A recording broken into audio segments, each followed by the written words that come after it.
Christmas. We love this time of year. Yeah, wrapping presents, decorating the tree, and generally making merry. And nothing beats a bit of Christmas home cooking shared with family and friends. Delicious festive food for all occasions, packed with flavour and full of love. Ding dong merrily on high. And we'll be joined by some familiar faces to get us all into the festive spirit. Oh, my goodness. That is preposterously wonderful. Merry Christmas. We'll also find out how to make someone's day with delicious homemade foodie gifts. So, hang up your stockings, tweak your tinsel. Turn on your fairy lights and relax. We're home for Christmas.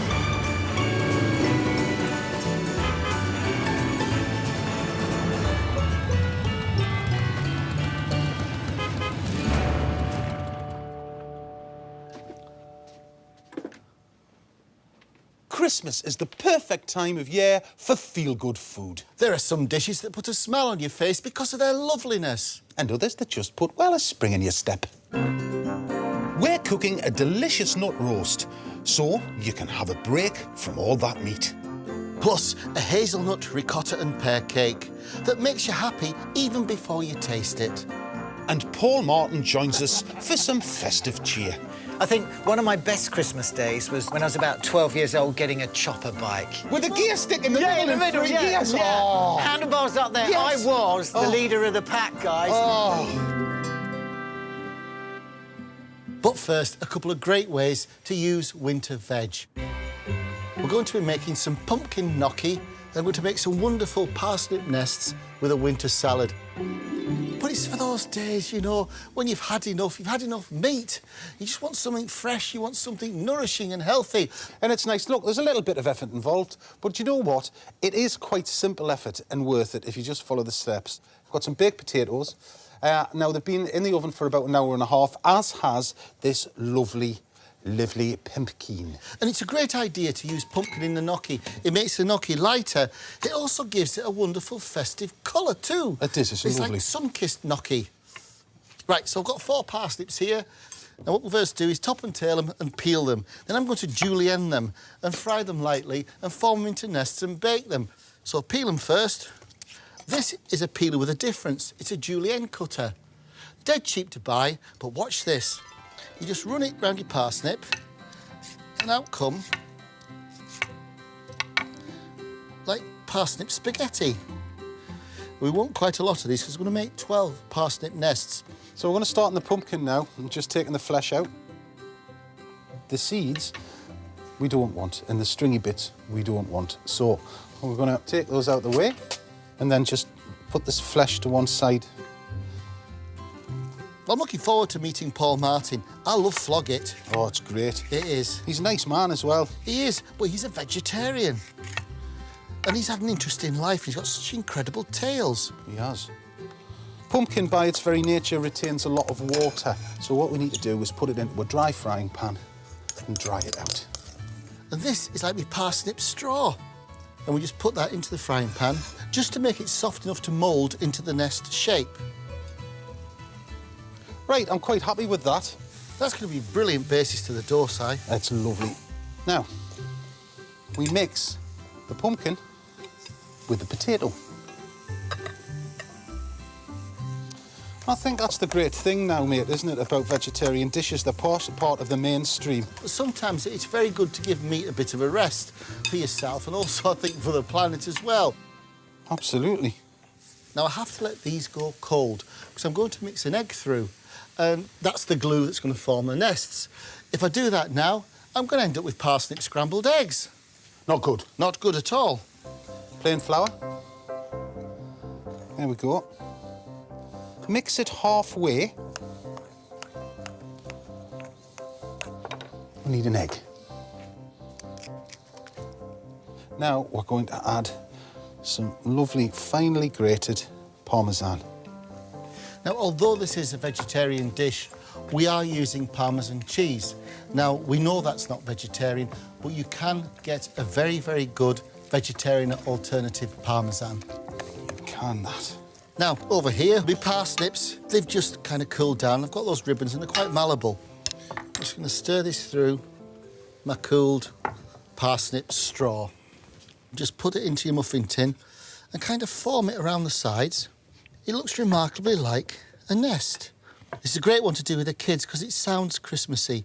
It feels joyous making nests, you know. It could be the nest of a small British bird, like, say, a Christmas robin. Oh, that's very good, mate. Looks lush, that, doesn't it? Yeah, it's lovely. It's a lovely thing to do. Now, you pop this into a preheated oven, 200 degrees Celsius, for between 15 and 20 minutes. And these are the crispy parsnip nests that will form the containers for our winter salad. What a lovely way to serve a bit of salad. Now, when you have the required consistency for your gnocchi, what we need to do is chill it down.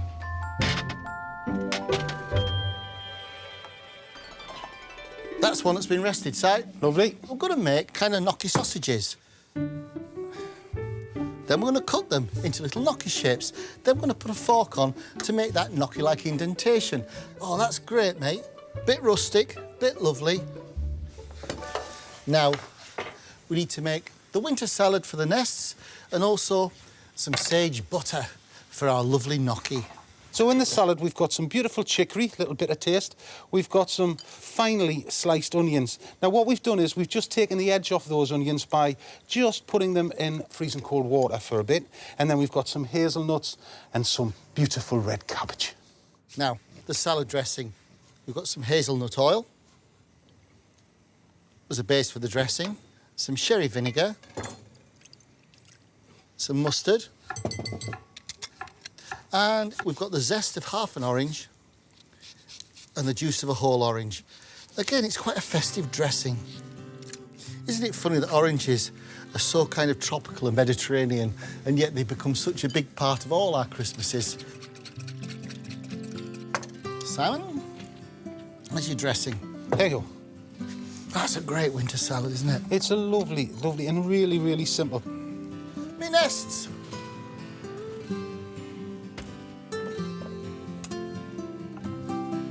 I'm gonna melt the butter and fry some sage leaves. And the sage will just give up all its goodness and flavour into that butter. Right, let's put the gnocchi on. And just pop them in carefully. And when they swim to the surface, they're done. Sound like David Attenborough then. That's it. I'm going to build our nests. Ah, Kingy. Now that looks Christmassy. Doesn't it? Yeah. There we go, look. Boom. It's more of a hatch than a float. Look at that. These are happy dumplings. Just put them in the sage butter and let them bathe, let them relax. A bit tortured them for a minute.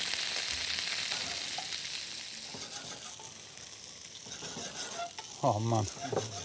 This smells fantastic. It's the smell of butter and dumplings. Now, I would season it at this stage. And now we're just going to wilt some spinach down into it. And that sage butter has given the spinach such a wonderful gloss as well. Let's stick it on that plate. I think that's enough. We don't want the spinach anymore, do we? No, we don't. This is fabulous. And we can't finish off without some wonderful Parmesan cheese all over the top.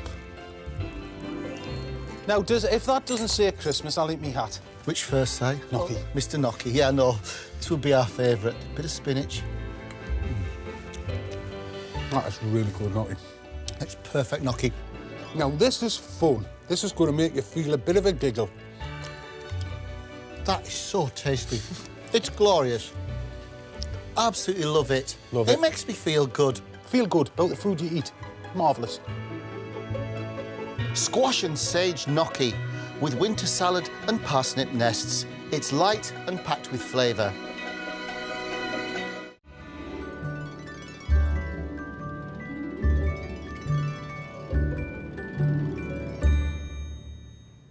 Christmas is all about sharing. Food, memories and, of course, presents. Christian Bigland has got a great idea that's not only delicious, but good for you too. This is definitely my surprise Christmas gift. Now, I think it'll just be rewarding for those who are receiving it. So kimchi is a preserved cabbage with Asian heat and flavours added to it. For Christmas, I've chosen red cabbage. In Korea, for example, you would probably take years to make a kimchi. What I'm doing today is going to be more the quick route to a kimchi, which can actually be eaten straight away after it's made, or you can keep it, and the longer you keep it, the more the flavour develops. So it keeps on giving. This is looking great. This is looking really good. I can't wait to see the looks on their faces when they open their kimchi present, because it's a first and it's going to be delicious. I'm hoping they're going to eat it on Christmas Day.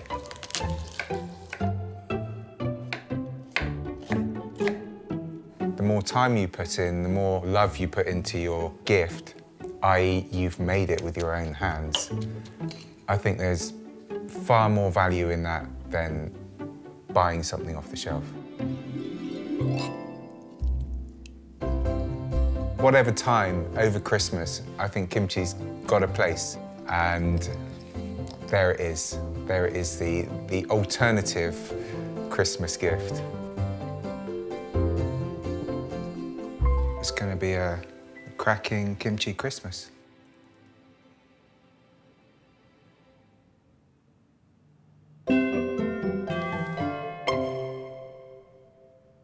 We're talking about food that makes you feel good. So to join us, we have that complete picture of health himself, Mr. Paul Martin. Hey. Hi guys, hello. Paul. Happy Christmas. Happy Christmas as well. mate. And it's Happy going to be a Christmas. vegetarian one, I gather. Well, it is, but really, it's just about good food for everybody. We know you're a vegetarian.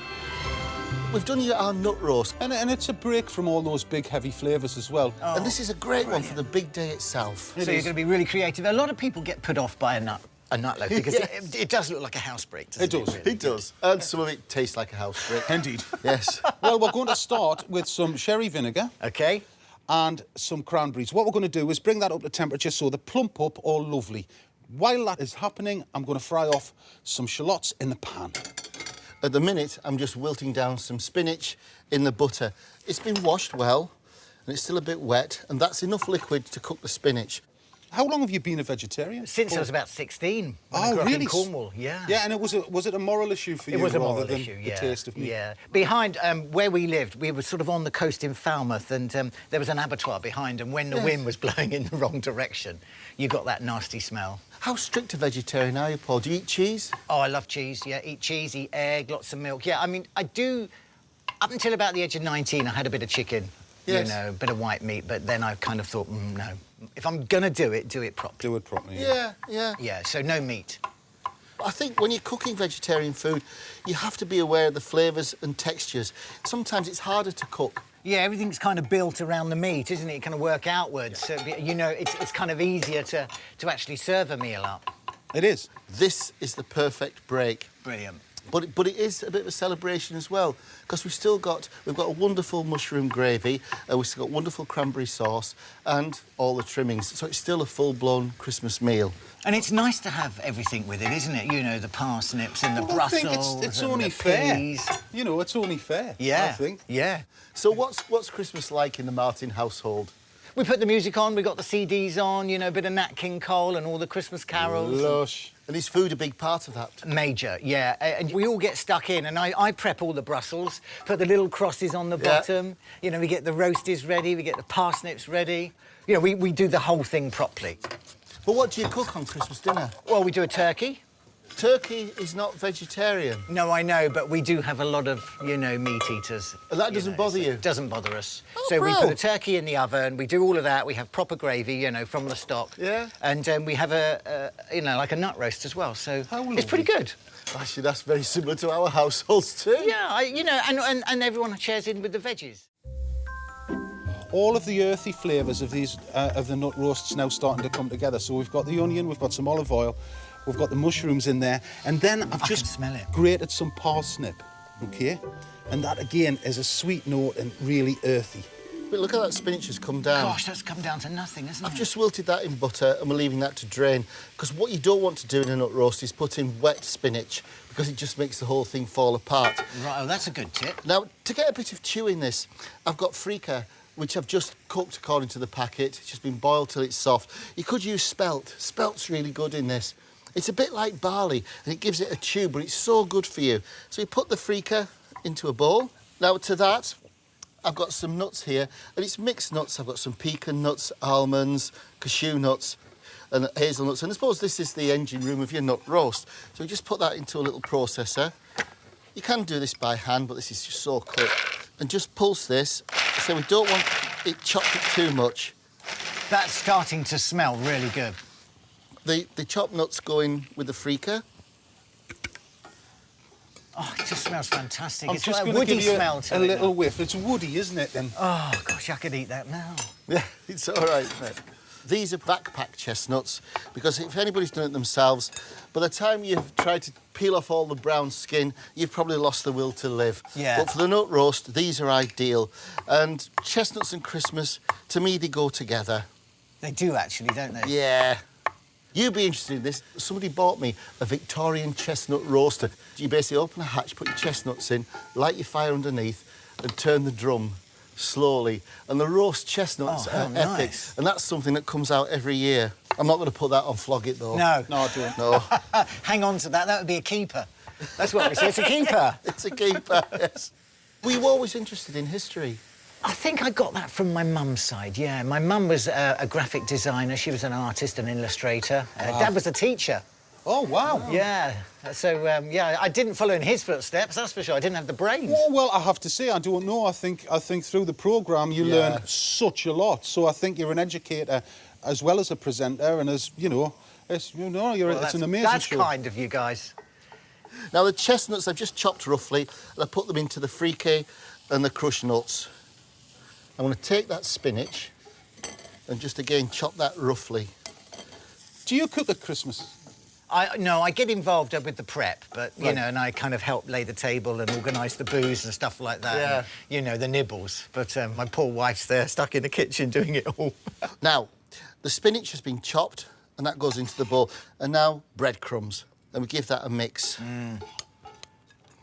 Now, Kingy's lovely rooty veg mixture goes in with the nuts and the spinach. Now, the splash of Christmas, Kingy. Sherry plumped cranberries. Oh, sweet, acidic, beautiful. Thing is, though, we need something to hold it together, or else you could end up with a tin full of Bombay mix without any flavour. Which would be wrong. Wrong. It's a roast. So, 3 eggs and mix. Now, presents, Paul. Are you really good at buying presents? I like to buy tactile objects that don't cost a lot of money. Sure. You know, something like an old wooden turn bowl that's got Yeah. cracks in it, which costs 30 quid, but it's survived 200 years. And that's that. You're holding that history, and that Yeah, means something. I'd exactly. far more receive presents than that. I'm lucky because I'm in those places where you're foraging around old antique shops and markets, and I came across this wonderful old tarred brush, and it was about that wide, and it had an old oak-turned handle, and you could see it was something like a naval brush for putting tar on the old ships. wow. And it was just to die for. And it didn't cost that much, and I actually gave it as a Christmas present to Sir Peter Blake, the artist, because I know he collects wacky things like that, because we interviewed him on the show twice now on Flog It, and I've got to know the guy, you know. I went to his studio, and I bought him this as a Christmas present, and he just said it's one of the nicest things I've seen, because it was so tactile, and all the hair was still there. It was all clogged in tar at the top, you know? And you could smell the tar. But where are you But going it makes to a get great another silhouette one? on the wall. You'll never find another one. Never. And that was a Georgian brush. Looks good, doesn't it? It does. Oh, yeah. We put this in the inevitable 180 degrees Celsius oven for about an hour, which gives us ample time to make a vegetarian gravy, some cranberry sauce, and to have a nice cup of tea. I love a nice cup of tea.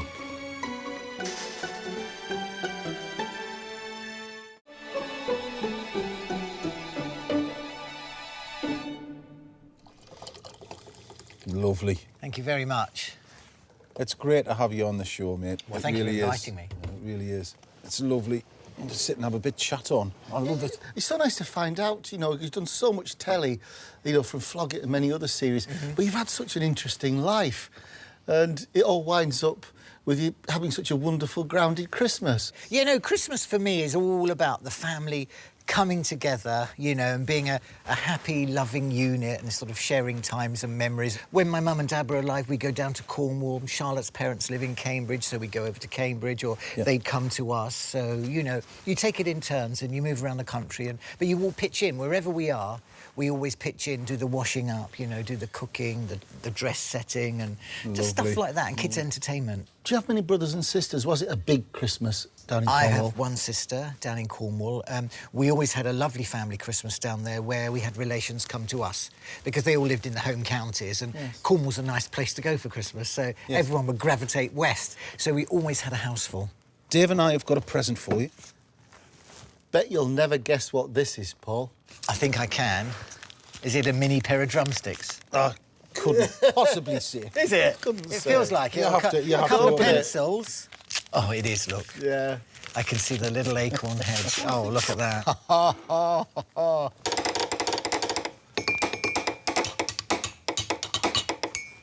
Perfect. You see, you've had such an eclectic, amazing life, Paul, but the drumming has been such a huge part of it too. Yeah, it has. I grew up playing drums. I love drums. I was taught by a jazz drummer. I learnt to read music. I played a little bit with Spike from the Choir Boys, the Dogs to More with Tyler, did an album with him, did a little tour with the Average White Band. I was a support group for them. Yeah, I played on a few albums, done a few tracks, never earned an awful lot of money being a drummer. You never do. You don't, actually, because you don't get the royalty for writing. But, you know, it was a big part of the rhythm section. And it was a big part of my life, you know, because I played at least sort of 3 or 4 hours a day. I was so passionate about it and so focused. Yeah. And nowadays I can pick the sticks up. I got a kit at home. When everybody's out, I can just get on the drums when I'm not filming and just have a play. Oh, come on, give us another paradiddle. Hey, brilliant. Brilliant, brilliant. I think that signals that the nut roast is ready. I think it is. I can smell it in the oven. So go on. Never has a nut roast had such an introduction. Absolutely, it's brilliant. Snare drum rolling. You're off.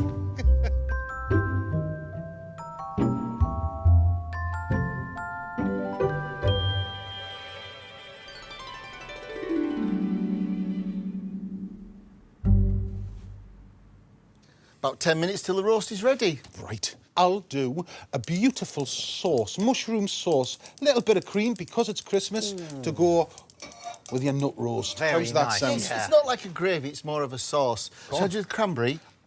So I want the juice and zest of an orange, and I can pop in some fresh cranberries. Look at those, beautiful. I mean, that says Christmas, It does, doesn't doesn't it? It's the yeah. colour. It's just that bright red. And sugar. I know there's quite a lot, but you don't eat a whole pan of cranberry sauce. Well, you can if you're Paul's size, but you can't if you're our size. That's where I'm going wrong, dude. I know. So, Paul, what was Christmas like for you when you were a child? That was fantastic. I think one of my best Christmas days was when I was about 12 years old getting a chopper bike. You know, a bright orange chopper bike. With a gear stick in the Yeah, middle in the middle, and 3 yeah, gears. yeah. Oh. Handlebars up there. Yes. I was the leader of the pack, guys. My mum and dad were too poor to buy me a chopper Yeah, bike. do you know, they were quite pricey. They were a bit I know. pricey. Do you know, they've held their value. Trust you to know that, honestly. Do you know what I did with mine? I went out and bought the tassels to put in the handlebar grips. Yeah. So they flew. And also, I nicked some pegs from the washing line, got some playing cards, and made it sound like an engine. You know, when you clip the pegs onto the forks? Yes. You drive along and it goes... That's exactly what I did as well. Great days. Lots of action men, lots of football kit. I was in, you know, the World Cup, Pele. I had a Pele shirt. That was, I treasured that. Oh, you were joking. No, treasure. Not the real thing, but obviously a replica shirt. Number 10, Pele, Brazil. I recently got 2 number 10 shirts, Pele and Diego Maradona, at an auction, I have to say. Brilliant. Are they signed? Yep. Lucky man. How much do you reckon they're worth? Original ones. They played in them. I'd say about 2,000 to 3,000 each. Back of the net! So, Mrs. King, would you be happy if we put a reserve of £75 on the shirts? Definitely not. That's not good telly. No, yes, oh no, that'd be great. Oh, thank you. And then it Is goes that to the supposed to be auction. me? I love it. Yes. But I'll tell you what, sport on Boxing Day, my dad used to take it's me to nothing Craven Cottage or to Stamford Bridge, you know. Oh, that was a big treat. Well, my dad was a Chelsea fan or a Fulham fan, so if one was playing away, we'd go and see the other, do that the other. kind of thing. Big treat. And the trip up there must have been quite something oh, it was as epic. well. Yeah, it was really nice. Yeah, good day out. So, Paul, what other recollections do you have from your Christmas childhood in Cornwall? There was a lot more snow when I was younger. Put Wasn't it that there? way. Yeah. Yeah, even There's a in lot more Cornwall. snow. You should have seen it up in Newcastle. It was that deep. It was, you know, some Christmases I can remember being that deep. You go out the back door and it was that deep. And we lived opposite the retired Bishop of Rutland. And right, yeah, okay. the knitting bishop he was known as. Yeah. And do you know? I'll tell you something. He invited us round for a sherry and a mince pie when I was about 15. So we all trooped over to his place. And when I got stuck into this mince pie, it was a proper mince pie. It wasn't like, you know, fruit mince. It was a proper like mince. Oh, I quite like them. Oh, Oh, it's lovely. Well, it is if you like meat. Now, look, that's the cranberry sauce. As you can see, the sugar, it's like jam making. It's changed completely. It's gone syrupy and thick. It's so simple, and it's probably the best cranberry sauce you'll ever have. Doesn't that look good? Yeah. Now, that's Christmassy. That is very Christmassy. now, That's beautiful. some masala. We want that sweet note of the masala, but not the alcohol. So what we need to do is boil that off a little bit, reduce it by at least half, and then we're going to add some stock and finish the sauce with a little bit of cream. Beautiful. Our sticky red cabbage. And I've just got some beans that have been blanched. I'm just going to toss those in butter. I can smell that. It looks fantastic. Can I have a quick look? Yeah. Oh, I love the colours. Do you know, there's something quite special about red cabbage. It just Yeah. looks the part, doesn't No, it? it Rather than does. green cabbage. Glossy and lovely. I grew a giant cabbage and I took it to the Malvern Giant Veg Show. Did you win? No, I didn't make the table. But do you know, it took up the whole of the car. It took the whole... and I'm not joking. It was 1.4 metres across. It was that big. It was huge. It was beautifully formed. Got it in the back of the car, got it up there, and it was the smallest one there. What? Yeah. I mean, the giant, they're massive, great big things. The world of competitive veg growing can be a harrowing one. I think we're ready. We are ready. Should we, I think we should dish up. Now, Yes. it is a Christmas dinner, so we want to serve it properly. It's nice to see it on a bit of blue and white. Yes. But the nice thing as well about antique crockery, You can use it. you can use it. It looks fabulous. You can see the textures all binding together, can't you? It's but held it together looks, beautifully. it looks like a proper feast that you can get your teeth into. I'm licking my lips. That's a good thing. So we've got some beautifully slow-cooked red cabbage. We've got some beans tossed in butter. We've got cranberry sauce. We've got our lovely mushroom sauce to go with our nut roast. And of course, it's not Christmas without roast potatoes. It's just full of goodness. That's brilliant. Can I get Please stuck do, in? Paul. It'd be our pleasure. Red cabbage! Oh! Help! Go on, That's what happens there's a at bit of Christmas. space. That is fantastic. Oh, That is brilliant. fantastic. Well, let's have a go. That is the best nut roast I've ever had. You can taste all the flavours all at once. Oh, it's just fantastic. Oh, yeah, that's great. It's moist, it's together. It's beautiful, sweet, savoury, and it's a good cutter. Yeah, Merry Christmas, Paul. Merry Christmas. Oh, man. You'll be wanting some pudding next. Yes, I suppose. Would you like pudding, sir? Where's the red wine? It's on its way. On its way. If you want a break from meat, but still want the satisfaction of a roast, Our nut roast will put a smile on your face.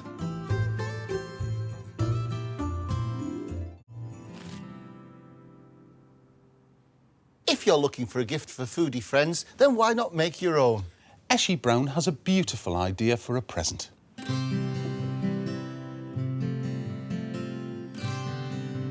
It's a great gift because it looks beautiful and it's lovingly made. I think gifts like that are so much nicer because they're personalised and it takes a lot more effort than to just pop to the shop and pick up something that's, you know, in the gift section. So I think people are going to love this as a gift.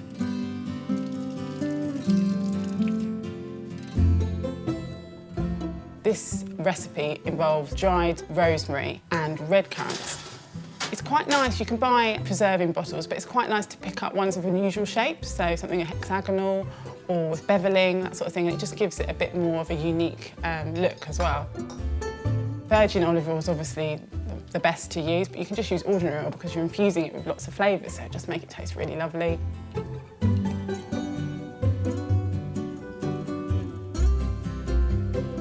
It's looking beautiful. It's like little gems in the oil.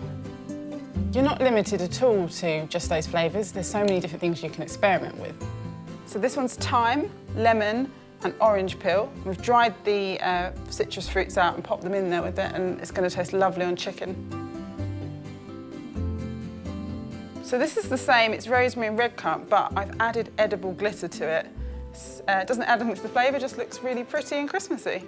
It's just like a snow globe, so Christmassy, yeah. Just means that as you're giving it as a gift, it looks a little bit more special and a bit different as well from what you can pick up from a shop.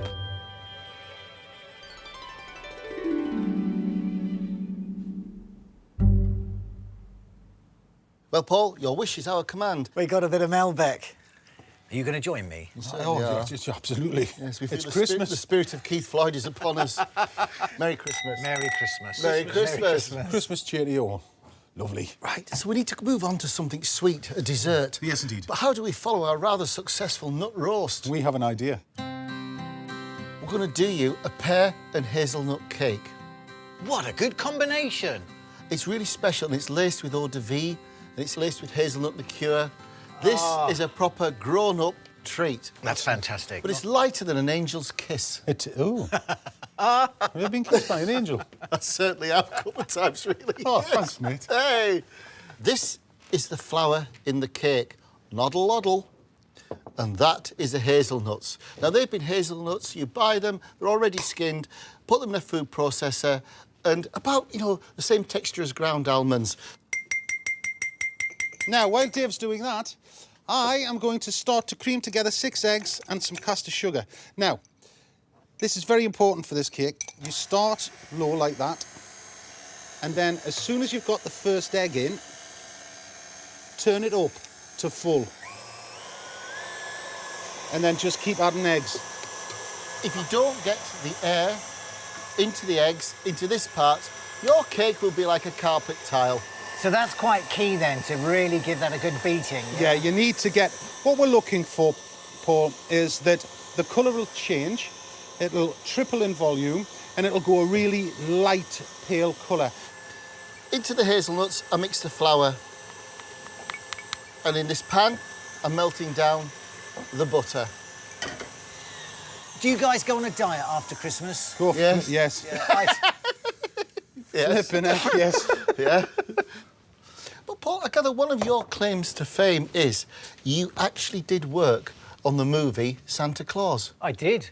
What did you do? Were you an elf? Did you know I actually did? I was in this little tiny art room and I had to make half a dozen pairs of antler horns, Right. literally.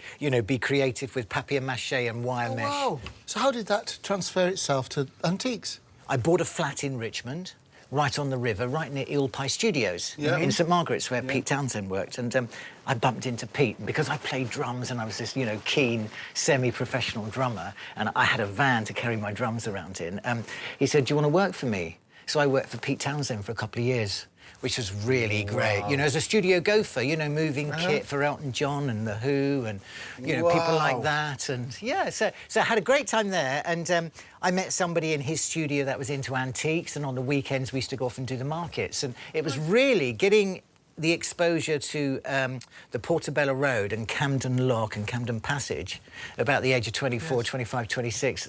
I kind of thought, this is what I want to do. This is what I want to do. I want to be one of those crazy eccentrics, selling stuff and having wadges of £50 notes in your pocket. Oh. Those were days. Yeah, but how lovely is that? Yeah. How lovely is that? So, Paul, what do you have for dessert on Christmas Day? A traditionalist? A traditionalist, yeah. I've got to have it with custard, though. I'm not a big sort of clotted cream or single cream. Brandy On the sauce? brandy sauce, yeah. We do set fire to the pud as well. Yeah. Yeah, we do. And we still hide, old sixpences in for the kids. I thought you put sovereigns or the odd groat in yours. Yes. I wish. Right, mate. Our mission is to preserve that volume. So while Mr. King folds gently, I'm just going to put the flour and the nuts in. So that's held up really, really well, because there's quite a lot of weight of nuts in there. I'll just fold in the melted butter. You can't let this set too much. No, you can't, because what we want to do as much as possible is maintain the air in that eggs and sugar. I've got 2 tins here that have been prepared.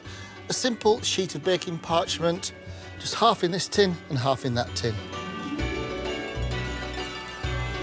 And we want to make sure that the cakes are the same size. You don't want a lopsided cake. Now pop these into a preheated oven. It's 170 degrees Celsius this time for 12 to 15 minutes until risen and golden. Beautiful, beautiful. So when the cakes have baked, you need to leave them to cool, pop them out the tin, put them onto a cooling rack, and you end up with 2 cakes like this. How lovely. Aren't they lovely? Oh, they do look good, yeah. But there are 2 elements to the next stage of the cake. OK. One is the pears. I have to peel them, prepare them, poach them in the syrup and eau de vie, the water of life. And what are you doing, Si? Oh, there's a filling that's as light as clouds. Angels sit on it without a care. It's a load of ricotta and cream in it, and you mix it up with some sugar. It's great. So, Paul, I think we've established you're not a strict vegetarian. You will eat cheese. I will eat cheese, yeah. I love my dairy. I possibly have too much dairy, but I couldn't live without it. Now, I need to get on with the pears. So, first off, I start making a syrup. So, I want the juice of 1 lemon. Do you know, my kids love making cakes. They love baking. Oh, it's a great thing to do with the kids. Yeah. And they decorate them all with Smarties and, you know, cover it all full of chocolate. It's lovely. And now the caster sugar goes in. And just let that reduce down to a syrup. And what I'll do while that's happening, I'm going to peel and prepare the pears. Now, I do this at the last minute because obviously the pears will go brown. So how did you get from wheeler-dealering to where you are now? I was sitting in my antique shop in Marlborough and a researcher walked in, and she originally worked on Noel Edmonds' swap shop. OK. She used to run around with her dungarees on. She was called Patsy's Prizes, giving out the prizes with Keith Chegwin. Oh, right, yeah, OK. Cheggers, yeah. And she came into my shop with a little camcorder. So I let her film, and then she said, oh, can you talk to me about this piece of Queen Anne furniture, this knee-hole desk? So I kind of told her the history, circa 1815. Just think, it probably saw the Battle of Waterloo, you know, the Duke of Wellington. And she spent about an hour with me, had a couple of glasses of wine and left. And 2 days later, I had a phone call. They said, look, we believe you've got the potential to become a TV presenter. How do you fancy screen testing? Result, dude. But you know what? I was so scared. I was really, really scared. And they said, look, we want you to present an antique show, and would you screen test for it? And I was awful. I was absolutely awful. Had no idea how to talk to TV camera. So I had a few rehearsals in a graveyard in Sheffield on our first day shooting. I got up an hour early with the cameraman and soundman, and I was kind of going through my pieces to camera, you know, walking and talking, landing on the mark, turning, looking in a different direction, and I just couldn't do it. So thanks to some clever editing and some very nice directors and cameramen, you know, they kind of nurtured me through it, really. I'm very lucky. I bet your mum and dad were as proud as punch. Yeah, well, yeah. My mum was my biggest fan. Yeah. And my biggest critic, obviously. Oh, well, of course. Yeah. But mums are. Yeah. These pears won't wait much longer. What I've done is I've quartered them, I've peeled them, and I've cored them. Now, into the syrup, we lace it with eau de vie, the water of life. So put that in the syrup. Smell that, we're just a bit boozy now, There wasn't a Paul. lot you put in, was it? Oh, that's good. Oh, it's grown up. Now, into this, we put the pears. I'm going to poach them down. We want them to retain the shape, though. We don't want to mush. After simmering for about 10-15 minutes and left to go cool, you'll be left with that. Right, so now we need to put the pears into that wonderful ricotta mix. And this is the filling for your cake. And what we want to do is to pour in about 2/3 of the syrup. Give it a good mix. Beautiful. There we go. Right, now it's time to build our Christmas treat. The reserved syrup, I'm just going to paint onto this. It's a bit of a rumbaba thing, really. And then we put our ricotta. I think that's enough, Si. And we're going to make some praline for the top with some jaunty caramelised hazelnuts and then a chocolate sauce to serve. Oh, swans for you, Oh, I Paul. can feel the pounds going on now. Don't you worry about No, it. it's light. It's fabulous. Paul, what do you like to do on Boxing Day? My kids go pony riding. We've got some ponies, so we take the ponies down along the canal and go for a wander around the village, which is quite nice. Take the dogs. Just getting out and about, getting outside in the fresh air. Nice, Getting out the lovely, house. isn't it? Yeah. Yeah, because you've had your big Christmas dinner, you've had a lazy day, and you need to get out move. for a walk. Yeah, absolutely. But we've also got all the animals on our little small holding. So we've got the pigs to look after, ducks and chickens to look after, 3 cats, 3 dogs, 2 ponies, 2 horses. You know, there's a lot to do every morning. So what do you do with your pigs, Paul? Well, we're just fattening them up, ready to go off to market, basically. I love it. We've got a vegetarian pig breeder. It's brilliant, isn't it? It's all right, lads. We've got a nut roast. Oh, do you know, with the ponies, the kids' ponies, we put antlers on the kids, on the ponies. We got those stick-on antlers, so we take them for a walk around the village with these brilliant. furry antlers on. It's ever so funny. So basically, we pop the hazelnuts in. Now, this is the fun part. This is going to set like a big slab. Mr. So that King, will go hard and brittle then. You can actually rock snap hard. it. And we need to spread it out so it's like one layer. Do you have to work fast? Oh, yes. Yeah. So as I'm doing, I'm just breaking off odd ones like this.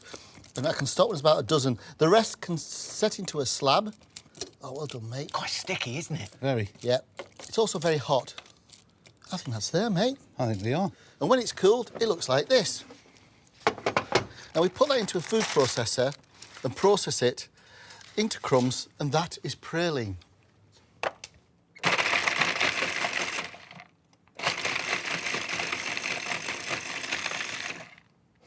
And that's it.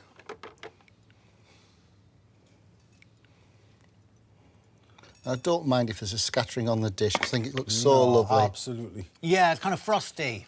Yeah. The snowman. So, the chocolate sauce. Now, all that's in the pan is butter, cream, dark chocolate.